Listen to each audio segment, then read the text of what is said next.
Hi guys, nagkisa ko pa sa papoy. Simpleng ulam lang to guys, panglutong bahay.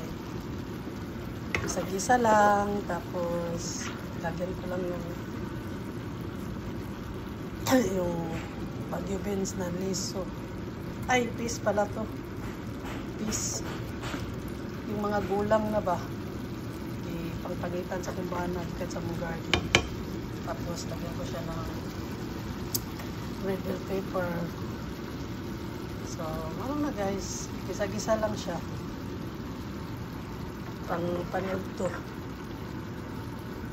Ayaw ko kasi na maraming sabaw o mga kung ipauga-uga.